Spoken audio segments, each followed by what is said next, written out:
A lot of people are nervous about the future of the restaurant industry, and we are as well. You know, food brings people together, and it's something that is lacking.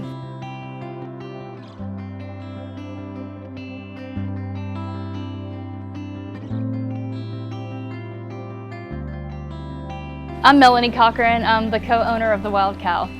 Our first location, which was on Eastland Avenue, was available for rent. We figured, well, we've got the experience and we see this need for something, and just kind of decided to take the plunge. And that was over 10 years ago. We moved to our new location in November of 2019. Still in East Nashville, in the 5 Points area that we love so much. We've been here for about 15, 16 years, both my husband and I, and it's just our community, it's our people. My son Damien is 7 years old, and then Killian is our 5-year-old. We have definitely made East Nashville our home. The night of March 2nd, we were woken by our phone alarm. It was kind of like the Amber Alert system, but for a storm.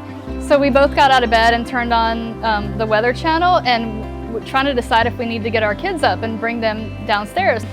We got them up, and just in the nick of time. A minute after that, the entire upstairs was destroyed. So we had about 2 minutes to spare getting them out of there. I lived in that house longer than any house I've ever lived in my whole life. About a week after the tornado, maybe 8 days later, we reopened the restaurant because we got power back and we were able to replace all the food. And it seems like we were open for about a week before the COVID pandemic became serious enough for us to close. It all happened very quickly, like one thing and then another. So it's been strange. So this location is definitely going to be easier to deal with the new restaurant restrictions, for sure. Chris gave us some suggestions about safety for staff and customers.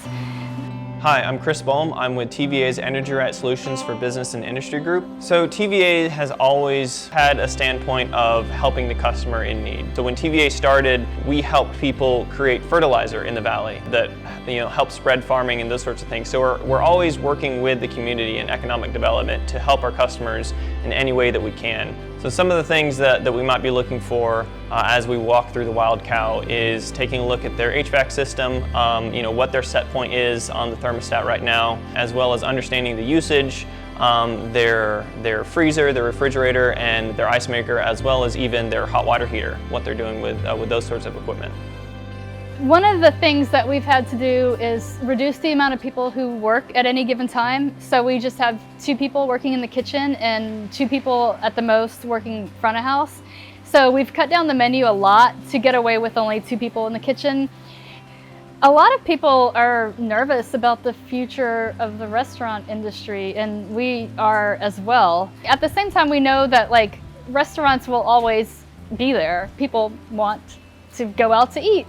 So I definitely think there's still going to be a demand for restaurants. We're just going to have to adapt to a new way of doing things. So they've always just been that sort of restaurant that is owned by somebody who lives and works in the community, and is somebody who is approachable, somebody who is out there and is a voice to be heard for the community, not just for restaurants, but in other things in general. Is really good. But yeah, we're not moving anywhere, ever. We would not have the same sort of support system anywhere else.